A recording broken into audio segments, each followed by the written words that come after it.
Magandang araw mga ka-RG Electronics. Ito na pala yung ating ginawang conversion control para sa ating non-inverter compressor. So ito siya. Lagyan ko na ng stick glue para sa mag-uros na ipis. Ito binaya niya, hindi agad magkaroon ng corrosion. Yan. Para ito bukas i-akal ko nito. Itong kanya nito wala to, abang lang ito para sa transformer power supply ba, step down transformer. Kaso ang ginamit ko dito is yung electronic power supply ng 12 volts. So ito yung kanyang diagram. Yan, ito yung kanyang live. Galing dito ang relay, dadaan ang relay na 20 ampere. Yan, papunta compressor. Itong neutral na is direct na sa compressor.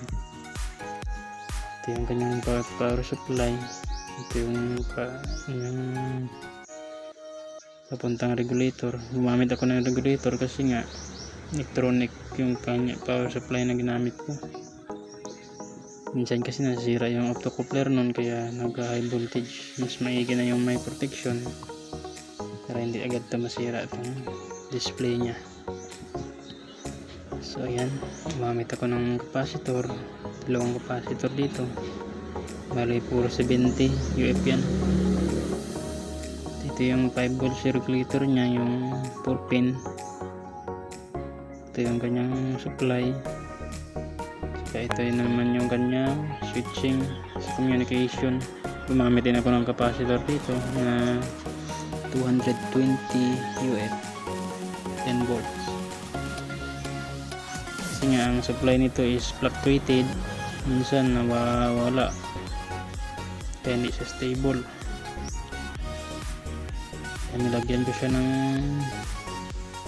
supply kung tumaas yung voltage nya para hindi ito interrupt yung ating switching papunta. Ito yung kanyang output papuntang relay. Yan,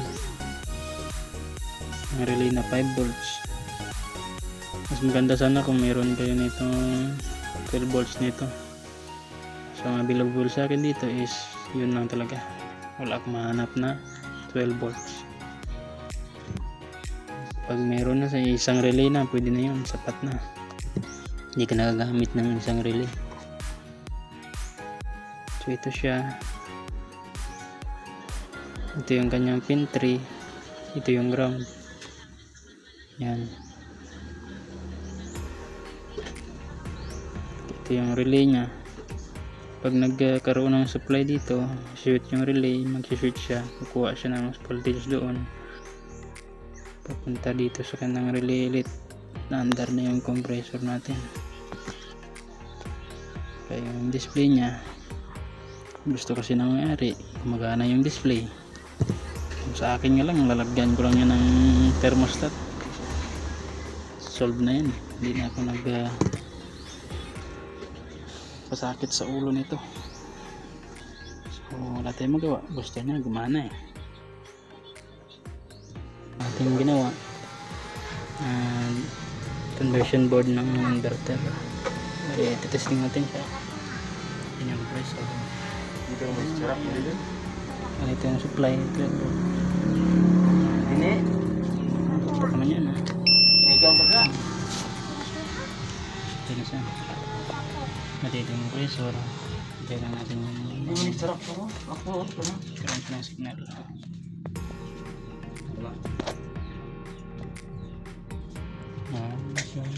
Yun.